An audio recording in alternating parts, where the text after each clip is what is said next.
Jemaat yang dikasihi oleh Tuhan, jemaat miliknya Tuhan.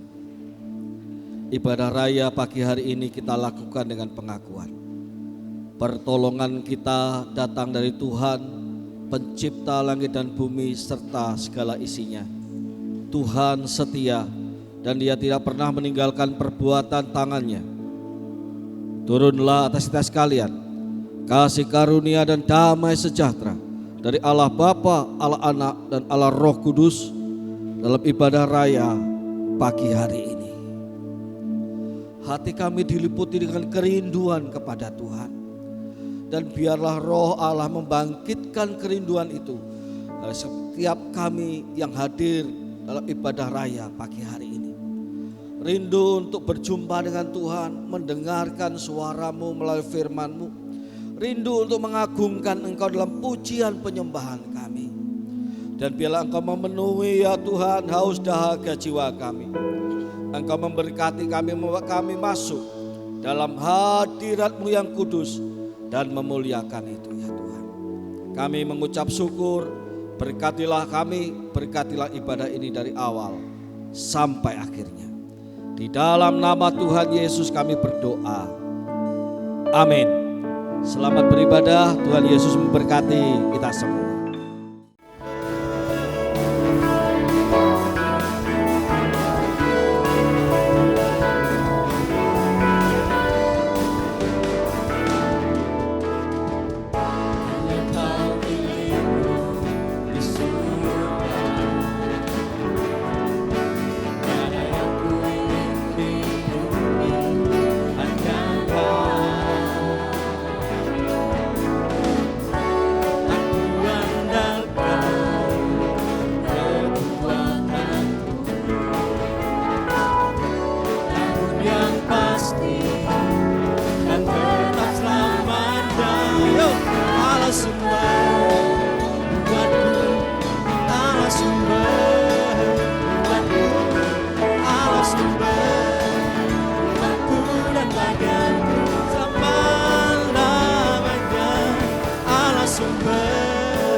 Kau pegang hidupku, yes.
Sumber kekuatan, kuasa-Mu tercurah bagiku senantiasa.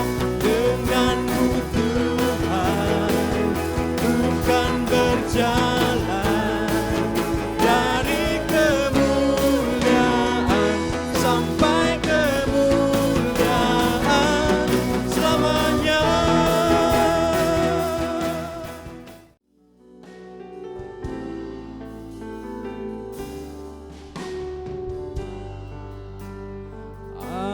saatnya yang ku alami tak seperti yang aku ingini. Ku tetapkan hati untuk percaya.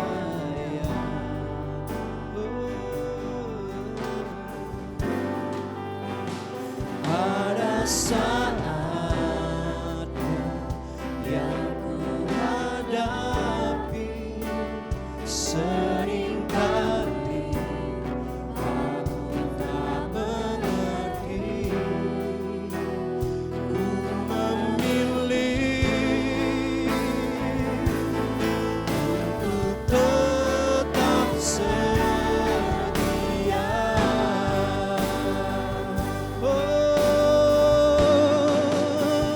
Sampai akhir hidupku,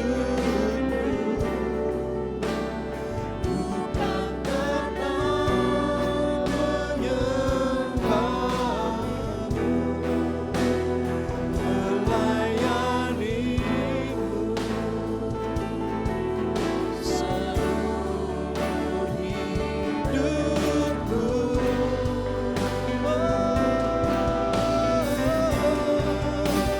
Sampai ku menutup mata, ku tetap mengasihimu, biar kau dapati ku hamba-Mu yang setia. Mari saya mengajak kita bangkit berdiri bersama-sama. Sampai akhir hidupku, bukan tetap menyembahmu, haleluya, melayanimu seumur hidupku.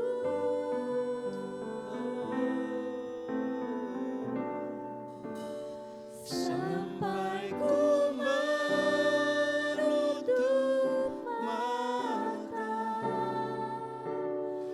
ku tetap mengasihimu, biar kau dapati ku hamba-Mu yang setia. Mari perkatakan iman kita di hadapan Tuhan. Sampai akhir hidupku, amin, bukan tetap menyembahmu, melayanimu seumur hidupku.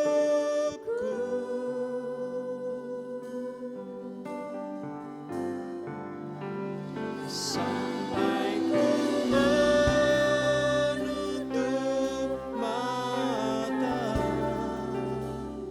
ku tetap mengasihimu, biar kau dapati ku hamba-Mu yang setia. Kami memuji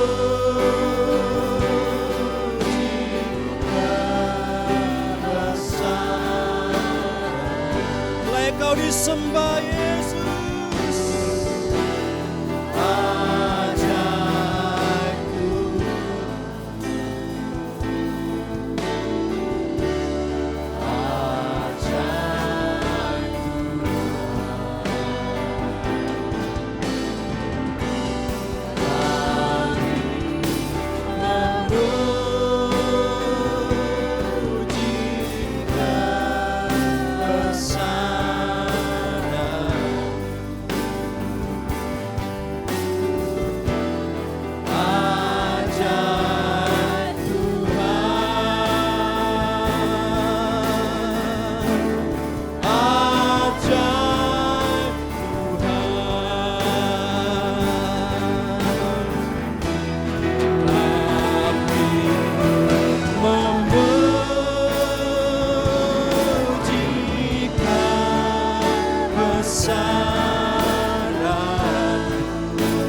ajaib, ajaib Tuhan, ajaib Tuhan, ajaib Tuhan, ajaib Tuhan.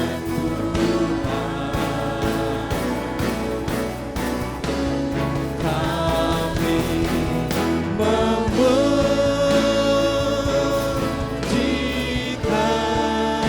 besaran-Mu.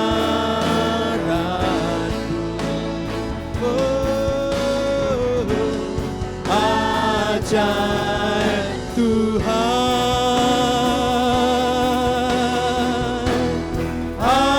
ajaib Tuhan, ajaib, ajaib Tuhan, ajaib Tuhan.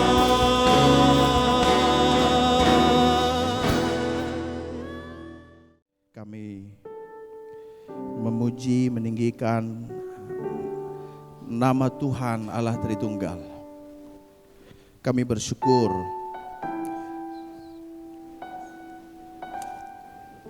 akan kebaikan Tuhan, akan kasih setia Tuhan, pemeliharaan Tuhan, penyertaan Tuhan. Engkau layak ditinggikan, dimuliakan. Biarlah kesempatan yang berharga pada pagi hari ini kami boleh menikmati relasi yang lebih dalam. Sebab pagi hari ini kami datang untuk bersekutu bersama-sama dan untuk memuliakan nama Tuhan. Memuliakan nama Tuhan bukan hanya di bibir kami tetapi di hati kami. Berkaryalah ya Roh Kudus, umat-Mu sudah siap untuk mendengarkan isi hati Tuhan. Nyatakanlah isi hati-Mu kepada kami, urapi hamba-Mu, dan berkatilah seluruh jemaat Tuhan. Biarlah firman Tuhan memberkati kami, menguatkan kami, menuntun langkah kami, untuk kami senantiasa ada di dalam jalan kebenaran-Mu. Hanya nama Tuhan sajalah yang dipermuliakan di tempat ini, dan kuasa-Mu melingkupi kami semua. Terpujilah nama Tuhan. Kami mau sungguh-sungguh mendengarkan firman. Konsentrasi, hal-hal yang mengganggu konsentrasi kami menolaknya dalam nama Yesus. Bahkan tidak ada bagian kuasa jahat, roh jahat, maksud orang jahat untuk mengambil alih. Sebab pemberitaan firman ada dalam berkat Tuhan. Terima kasih Tuhan, terpujilah nama Tuhan. Dalam nama Yesus kami berdoa, haleluya. Amin. Silakan duduk. Bapak Ibu yang dikasihi oleh Tuhan, para pelayan Tuhan yang sungguh mengasihi Tuhan dan mengambil bagian dalam pelayanan pada pagi hari ini. Baik Bapak Ibu. Ya, shalom. Sekali lagi shalom. Apa kabar? Ya, saya percaya Tuhan baik dalam hidup kita, sekalipun hidup ini penuh dengan segala realita, penuh dengan tantangan, persoalan, tetapi percayalah bahwa kasih Tuhan tak pernah berkurang dalam hidup kita. Sebab itulah yang disampaikan dalam firman-Nya bahwa tidak ada yang bisa memisahkan kita dari kasih Kristus. Baik, pada pagi hari ini ada satu tema yang diberikan oleh Pak Gembala untuk kita boleh renungkan, yaitu kuasa roh Allah, kemenangan atas persekusi. Ya, kuasa roh Allah, kemenangan atas persekusi ini ada di dalam dua bagian firman Tuhan. Ada di dalam Matius pasal 10 ayat 16 sampai 20 dan Daniel 3 ayat 13 sampai 18. Baik, saya akan membacanya, Bapak Ibu menyimaknya saja ya. Saya membaca dalam terjemahan baru edisi yang kedua, tetapi Bapak Ibu bisa melihat dalam terjemahan baru edisi yang pertama. Matius pasal 10 ayat 16 sampai 20, demikianlah firman Tuhan. Ini judul perikop oleh Lembaga Alkitab Indonesia, penganiayaan yang akan datang dan pengakuan akan Yesus. Lihat, aku mengutus kamu seperti domba ke tengah-tengah serigala. Sebab itu hendaklah kamu cerdik seperti ular dan tulus seperti merpati. Ayat 17. Waspadalah terhadap semua orang, karena ada yang akan menyerahkan kamu kepada majelis agama dan mereka akan mencambuk kamu di rumah ibadatnya. Ayat 18. Karena kamu akan digiring ke hadapan penguasa-penguasa dan raja-raja sebagai kesaksian bagi mereka dan bagi bangsa-bangsa yang tidak mengenal Allah. Ayat 19.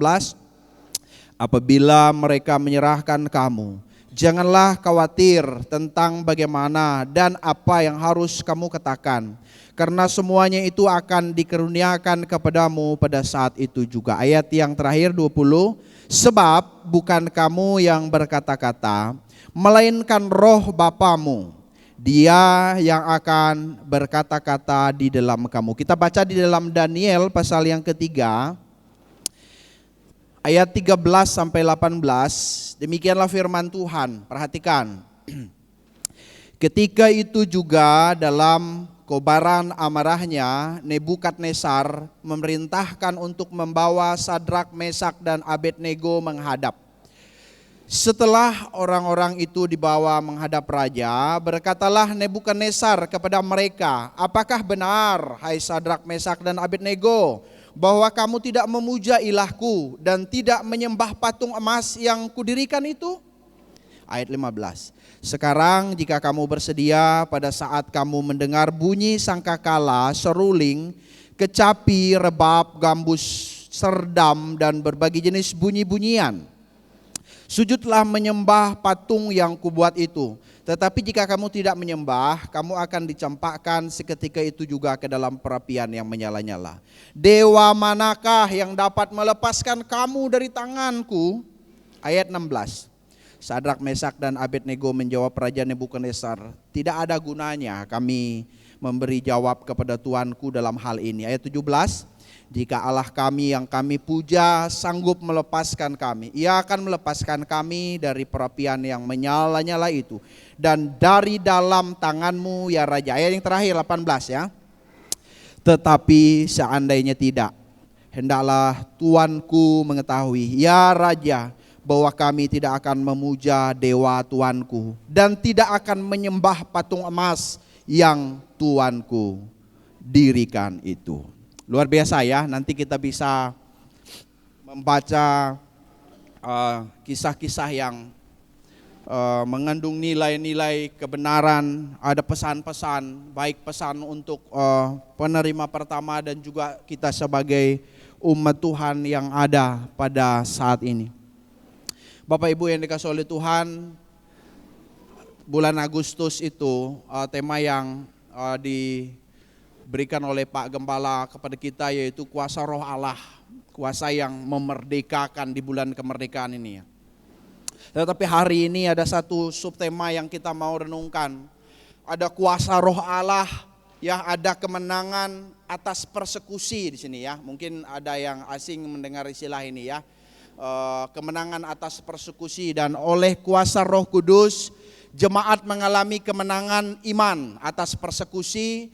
Roh memberi kuasa kepada jemaat untuk teguh beriman ya, teguh beriman dan menjadi saksi di antara para pembenci itu. Jadi kalau persekusi dalam Kamus Besar Bahasa Indonesia itu ya, pemburuan sewenang-wenang terhadap seseorang atau sejumlah warga dan disakiti, dipersusah, ditumpas. Kalau dalam Wikipedia saya kutip di sini ya, dalam bahasa Inggrisnya itu persecution ya. Ini perlakuan yang buruk ya secara sistematis oleh individu, oleh kelompok terhadap individu yang lain, terhadap kelompok yang lainnya, dan bentuk yang paling umum adalah persekusi agama. Ya barangkali dikorelasikan dalam konteks Alkitab, adanya perlakuan buruk kepada umat beriman, adanya dalam tanda kutip penganiayaan kepada murid-murid pada waktu itu, ya karena iman mereka kepada Kristus, mereka ya mengalami perlakuan yang buruk, bahkan mereka mau ditangkap, mereka mau diserahkan, mereka mau diadili, ya mereka mau dihukum, dan masih banyak hal-hal yang lain. Namun hari ini kita mau belajar tema kuasa Roh Allah ini, untuk kita boleh melihat ada kemenangan atas persekusi itu. Ya, ada kemenangan atas persekusi. Mari kita melihat dalam konteks Matius pasal 10 ya. Konteks Matius pasal 10 ini ketika saya membaca, saya mengambil beberapa bagian saja ya. Tentunya banyak hal yang bisa kita temukan, tetapi biarlah apa yang kita pelajari ini boleh memberi rema kepada setiap kita, sebab kita ada di tengah-tengah ya dunia, banyak orang yang menentang Kristus, banyak orang yang menolak Kristus, banyak orang yang ya barangkali memiliki niat yang buruk kepada umat Tuhan. Ya, umat Tuhan mungkin mengalami hal-hal yang tidak baik. Entah itu pengalaman kita, entah itu pengalaman umat Tuhan di berbagai tempat. Ketika kita melihat situasi-situasi yang terjadi, kita bisa melihat bahwa ya ada perlakuan-perlakuan yang tidak menyenangkan. Tetapi Alkitab memberi kita penegasan. Yang pertama di sini ada kuasa Roh Allah menyertai murid-muridnya yang diutus karena Yesus itu memanggil ke-12 rasul ya, lalu memperlengkapi mereka dengan kuasa ya untuk melayani, untuk mengusir setan, menyembuhkan yang sakit dan lain sebagainya. Tuhan memperlengkapi, Tuhan tidak membiarkan. Tuhan yang memanggil mereka, Tuhan yang juga memperlengkapi mereka, dan di dalam perikop yang sebelumnya itu Tuhan mengutus mereka kepada domba-domba Israel yang terhilang.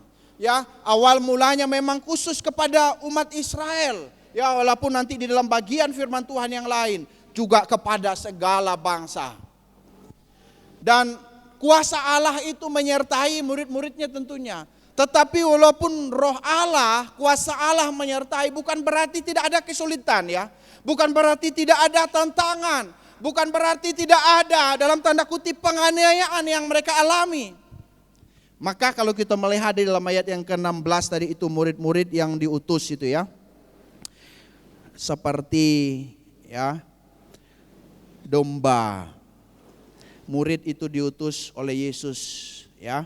Dikatakan aku mengutus kamu seperti domba ke tengah-tengah serigala. Atau mereka itu adalah domba-domba di tengah-tengah serigala ya. Jadi ini konteksnya memang konteks ketika banyak penentang pada waktu itu ya. Banyak orang-orang yang menolak umatnya, termasuk juga nanti ke depannya. Kita tahu Kristus pun mengalami perlakuan yang mengerikan. Di tengah-tengah orang-orang yang menentang, di tengah-tengah orang yang menolak itu. Itulah gambaran yang disampaikan ya oleh Yesus, penganiayaan yang akan datang. Bahwa Yesus mengutus murid-muridnya seperti domba ke tengah-tengah serigala. Oleh karena itu murid-murid dikatakan hendaklah cerdik seperti ular dan tulus seperti merpati. Atau dalam ayat 17-nya waspadalah. Ya, waspadalah terhadap siapa? Terhadap semua orang yang menentang pada waktu itu, yang punya niat jahat, yang punya niat untuk menangkap mereka atau membawa dan menyerahkan mereka ya kepada majelis agama, dan mereka akan dicambuk di rumah ibadat itu. Begitu ngeri ya. Jadi dalam pengutusan oleh Yesus kita melihat di sini murid-murid diutus seperti domba di tengah-tengah serigala. Saya baca dalam bahasa Indonesia sehari-harinya itu, perhatikan ini, aku mengutus kalian seperti domba yang tidak berdaya di tengah-tengah serigala ganas. Kalian harus waspada seperti ular dan tulus hati seperti burung merpati. Ya, jadi ada perlawanan, pertentangan dari orang-orang yang menolak Kristus dan juga dari orang-orang Farisi. Perlawanan orang-orang Farisi ini seperti serigala yang buas. Seperti serigala yang buas. Jadi murid-murid di tengah situasi seperti itu perlu bijaksana, perlu hikmat, perlu kewaspadaan. Maka dalam nas kita itu, hendaklah kamu cerdik seperti ular. Karena kalau kata seperti itu adalah sebuah partikel yang digunakan untuk sebuah perbandingan ya. Ya, sebuah perbandingan, bukan kamu seperti ular, bukan. Ya, bukan kamu seperti merpati, tapi dikatakan di sana kamu cerdik dan tulusnya. Maka cerdik seperti ular, ya, pronimos cerdik ini, atau bahasa Indonesia sehari-hari tadi waspada, dan tulus seperti merpati. Akeraios ini tulus yang tidak bernoda dia. Karena memang merpati itu dalam Alkitab melambangkan sifat damai dan sifat bersih. Jadi nyata ketulusan di dalamnya. Maka dalam konteks pada waktu itu kecerdikan dan ketulusan itu tidak boleh masing-masing berdiri sendiri. Tidak boleh masing-masing berdiri sendiri. Hanya cerdik saja, tidak boleh. Tidak boleh masing-masing berdiri sendiri, hanya tulus saja di tengah konteksnya ya. Tetapi merupakan satu kesatuan, sebab jika cerdik tanpa tulus, yang ada itu adalah kelicikan. Yang ada adalah penuh tipuan yang ada ya. Kemudian kalau ketulusan tanpa kecerdikan juga sangat berbahaya. Bisa menjadi sasaran musuh, sasaran empuk musuh. Bisa menjadi korban karena apa? Ya, karena mudah ditipu, karena mudah diperdaya, karena mudah dimanfaatkan dan lain sebagainya. Maka janganlah menjadi sasaran yang mudah tertipu. Umat Tuhan itu perlu bijaksana, perlu berhikmat di tengah orang-orang yang menentang itu. Tetapi jangan juga menjadi bagian dari kelicikan dan penipuan itu. Jadi tidak ada alasan di tengah-tengah orang yang penuh dengan tipu muslihat, lalu kita terpengaruh, dan itu menjadi alasan untuk kita sama dengan mereka. Tetapi umat Tuhan tetap berbeda di tengah dunia yang penuh dengan tipu muslihat, penuh dengan kejahatan. Umat Tuhan perlu hikmat Allah untuk bertindak, tetapi juga ada sikap ketulusan hati, ada kemurnian, ada hati yang tidak bernoda di dalamnya. Jadi keduanya menjadi kesatuan, menyeimbangkan sikap untuk apa? Bertindak dengan tepat, bertindak dengan bijak dalam tuntunan hikmat Allah, disertai ketulusan hati yang tidak bernoda, yang terdapat kemurnian di dalamnya. Dalam situasi, dalam konteks berada di tengah penentang-penentang Injil pada waktu itu, orang-orang ingin menyerahkan dan menangkap murid-murid. Itu sebabnya Bapak Ibu yang dikasihi oleh Tuhan, perlu bersikap tenang, bersikap juga lemah lembut, serta pentingnya penguasaan diri. Maka terkait ayat nas kita ayat 17 menyatakan murid-murid yang berada di tengah para penentang waktu itu diajar untuk waspadalah terhadap semua orang dan seterusnya. Tetapi juga ada satu penekanan yang saya lihat di sini. Bagaimana murid-murid itu seperti domba ke tengah-tengah serigala. Ini kan penggambaran bahwa pengutusan mereka sebagai murid Kristus yang memberitakan Injil Yesus Kristus itu terdapat tantangan, kesulitan, ada bahkan ancaman yang mereka mungkin seakan-akan tak berdaya. Mereka kelihatannya lemah. Mereka kelihatannya tidak mampu, ya, karena begitu besar dalam tanda kutip tantangan itu seperti domba ke tengah serigala, keberadaan murid-muridnya tak berdaya, lemah. Itu sebabnya murid-murid juga perlu bergantung penuh pada sang gembala yang mengutus itu. Tidak boleh berada jauh dari gembala. Jika menjauh sulit untuk bertahan tentunya. Maka pentingnya bagi domba, dalam tanda kurung murid-murid ya, untuk memohon perlindungan dari sang gembala. Itulah satu-satunya harapan dalam menghadapi kesulitan dan tantangan karena iman. Maka dalam keyakinan iman, jika seorang menjadikan Tuhan sebagai gembala dalam hidupnya, ya Tuhan adalah gembalaku, ya, dan seterusnya itu di dalam Mazmur, ya. Tidak ada yang perlu kita khawatirkan. Tidak ada yang perlu kita takutkan. Karena Dia adalah sang gembala dalam hidup kita.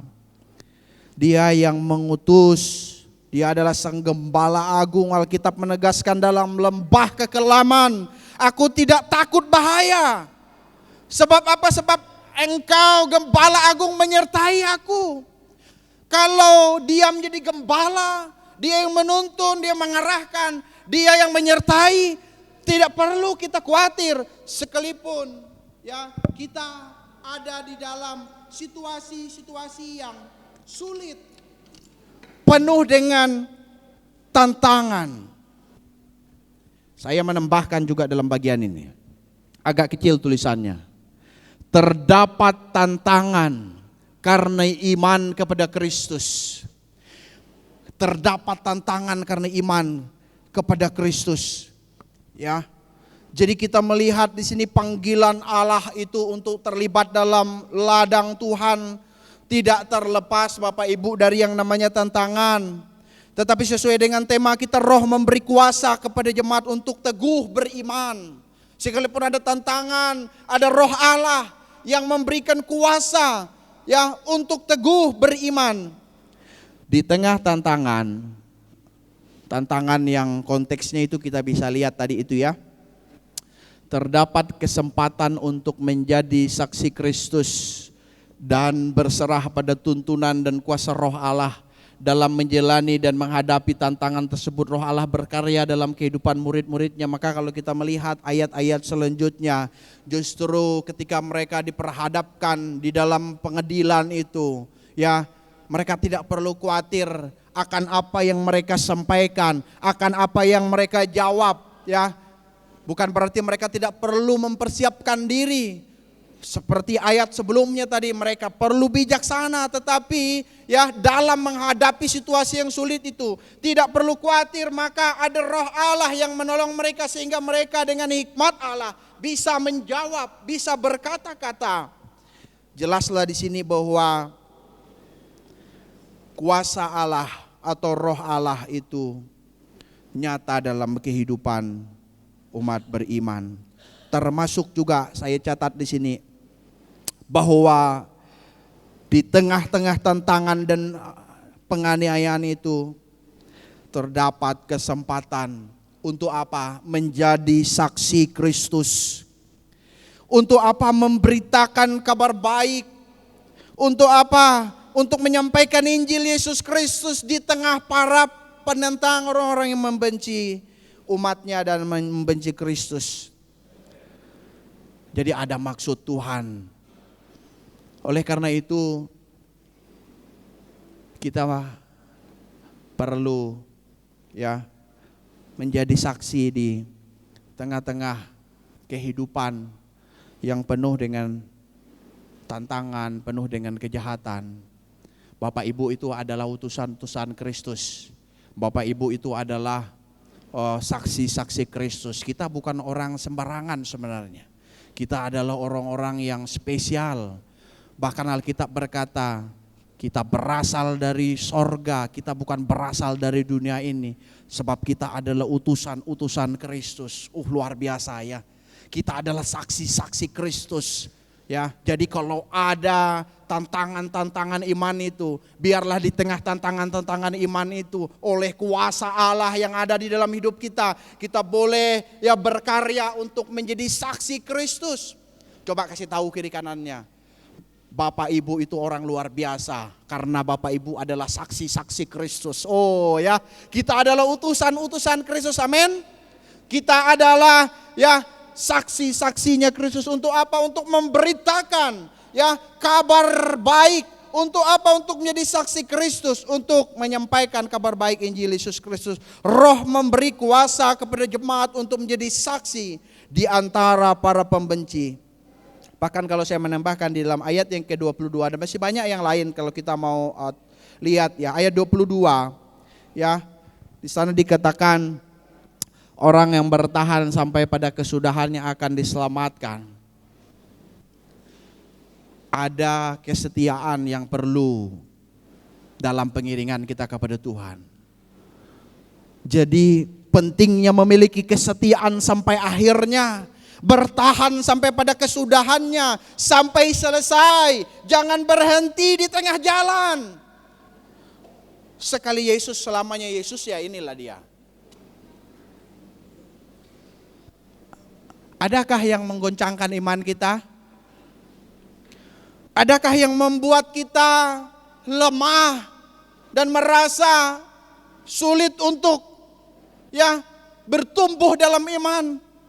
Adakah yang membuat perhatian kita teralihkan dari Kristus? Mungkin kita berkata, memang tidak persekusi Pak, tidak penganiayaan Pak, tetapi seringkali tawaran-tawaran dunia ini, hal-hal yang mungkin menggiurkan, banyak orang berguguran imannya dan mereka rela meninggalkan Yesus. Tetapi biarlah kita sebagai umat beriman penting untuk memiliki kesetiaan sampai akhirnya. Orang yang bertahan sampai pada kesudahannya dikatakan akan diselamatkan. Saya mengutip pernyataan Martin Luther King ya, Junior. Dia berkata dalam quote-nya, ukuran kehebatan seseorang itu bukan ketika ia berada dalam momen yang nyaman dan mudah, tetapi ketika ia menghadapi tantangan. Di sanalah ya diuji kesetiaan seseorang ya. Di sanalah ya terus dimurnikan loyalitas seseorang itu. Kalau situasi baik, semua aman, ya memang mudah untuk orang terus setia, loyalitas. Tetapi kalau dalam kedaulatan Tuhan, Tuhan izinkan masa sukar ada di dalam jalan hidup kita. Bahkan karena iman kita, kita mengalami situasi yang sulit. Di sanalah ukuran itu bisa dilihat. Oleh sebab itu, mari kita memandang kepada penyertaan kuasa Roh Allah yang memberikan kemenangan kepada kita. Dan bagian yang terakhir ini di dalam Daniel pasal 3 ayat 13 sampai 18 ini ya, kuasa Roh Allah, kemenangan atas persekusi, Roh memberi kuasa kepada jemaat untuk teguh beriman dan menjadi saksi di antara para murid. Jadi kalau kita baca dalam ayat-ayat ini termasuk juga dari latar belakang mulai dari ayat 1 ya, dan nanti sampai kepada endingnya, itu satu cerita yang begitu menakjubkan, begitu luar biasa. Bagi Sadrak, Mesak dan Abednego, mereka belum tahu endingnya. Mereka tahu waktu itu mereka hanya mendapatkan tantangan iman saja. Yang mereka tahu pada waktu itu mereka ya menghadapi ada pilihan. Apakah mereka mau memilih untuk tetap menyembah kepada Allah, atau mereka memilih untuk menyembah kepada patung emas yang dibuat oleh Nebukadnezar itu. Mereka belum tahu endingnya bagaimana. Apakah mereka akan mati di dalam perapian yang menyala-nyala, mereka belum tahu endingnya. Tetapi mereka ya luar biasa memiliki keteguhan iman. Penyerahan hidup secara totalitas kepada Allah, inilah yang penting Bapak Ibu. Penyerahan hidup itu bukan setengah-setengah. Ikut Tuhan itu bukan asal-asalan. Ikut Tuhan itu bukan ya karena orang lain. Ya yang enggak enaklah saya enggak ke gereja, enggak enaklah saya enggak berdoa. Bukan. Tetapi ikut Tuhan itu kita menyerahkan hidup kita dengan kerinduan hati kita, dengan hati yang haus untuk kita menyerahkan hidup secara totalitas kepada Allah. Sepenuhnya itulah yang Tuhan mau, sebab kita sudah dibeli lunas harganya oleh darah Kristus, dan hidup kita bukan milik kita sendiri lagi, tetapi milik Kristus. Sesungguhnya Kristuslah yang seharusnya berotoritas penuh di dalam kehidupan kita. Itulah yang dinyatakan di dalam tulisan Rasul Paulus. terdapat tantangan karena percaya kepada Allah. Ini ya, Sadrak, Mesak dan Abednego, mereka ini perhatikan ya, mereka tidak mau menyembah patung emas yang telah didirikan Raja Nebukadnezar, sekalipun harus dicampakkan seketika itu juga ke dalam perapian yang menyala-nyala. Lalu perhatikan lagi nih, jika Allah sanggup melepaskan kami, inilah perkataan mereka, jika Allah sanggup melepaskan kami, maka Ia akan melepaskan dari perapian yang menyala-nyala dan dari tangan raja. Tetapi seandainya tidak, wah ini kan berarti mereka belum tahu apa yang akan terjadi di depan ya. Kami tidak akan memuja dewa, tidak akan menyembah patung emas itu. Luar biasa, kita melihat dalam bagian ini. Mereka memilih untuk setia kepada Allah, sekalipun dalam tekanan, sekalipun ada resikonya, perapian yang menyala-nyala, perapian yang ya barangkali kalau kita bisa renungkan itu temperaturnya cukup panas untuk mematikan. Bahkan itu bisa dapat dipastikan ya, orang yang dicampakkan ke dalamnya itu tidak mungkin akan selamat itu. Tidak mungkin akan selamat, tidak mungkin hidup itu.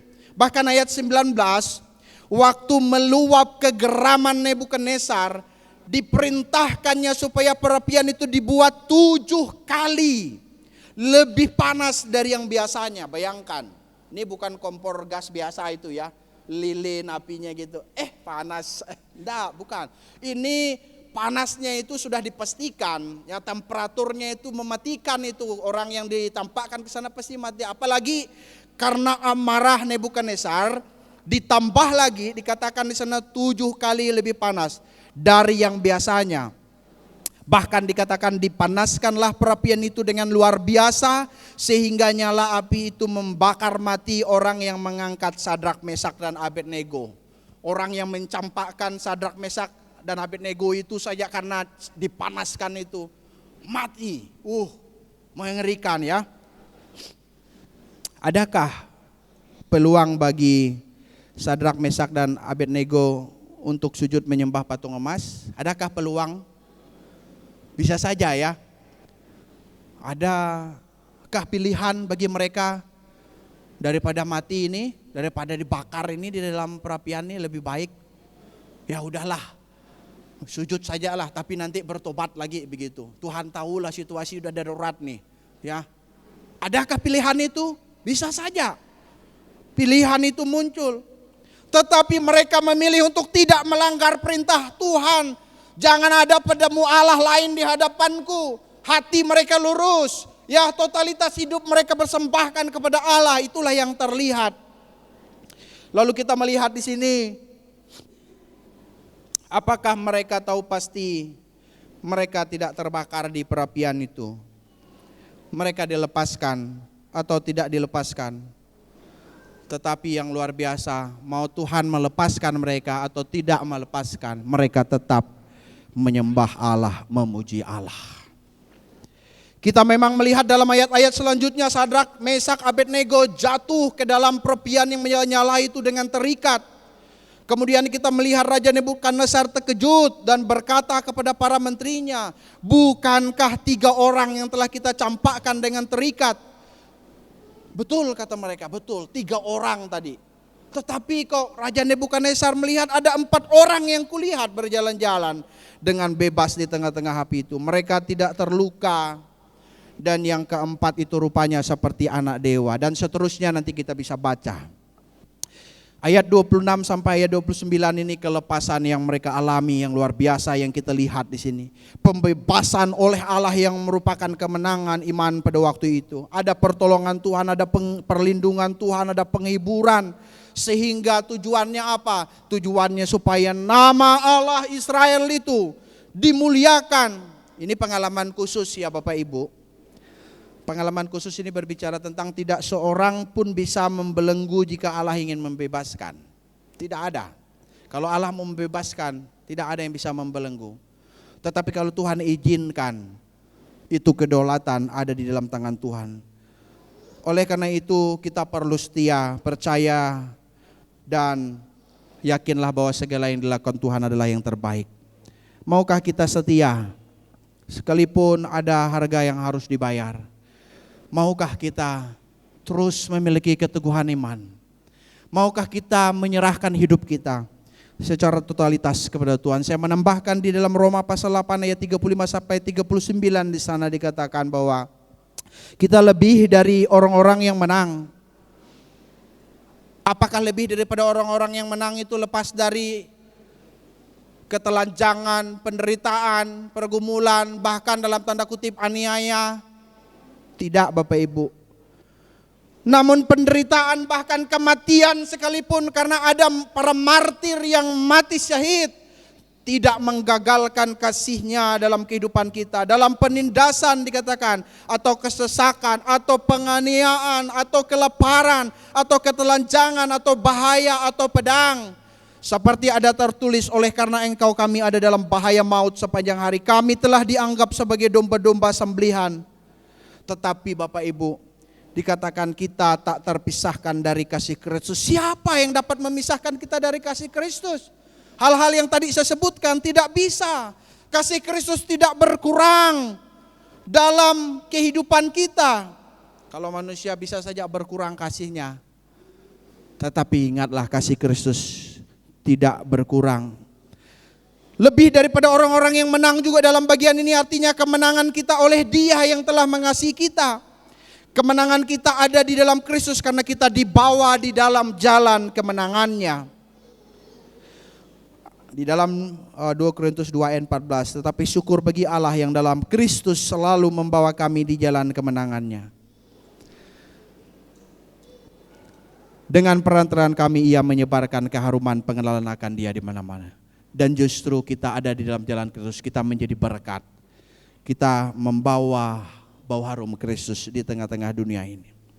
Bahkan Bapak Ibu, maut sekalipun tidak akan dapat memisahkan kita dari kasih Allah. Memang ada pengalaman Sadrak, Mesak dan Abednego ditolong oleh Tuhan, dilepaskan oleh Tuhan dalam kedaulatan. Tetapi kita melihat juga dalam perjalanan pemberitaan Injil, ada rasul yang mati syahid, ada mereka yang mengalami masa sukar, penganiayaan. Tetapi yang saya mau katakan bahwa kemenangan kita ada di dalam Kristus, karena Kristus menganugerahkan kemenangan itu kepada kita. Dan kemenangan kita bukan berarti tanpa tantangan, tanpa kesulitan, tanpa air mata. Bahkan maut sekalipun tidak bisa memisahkan kita dari kasih Kristus.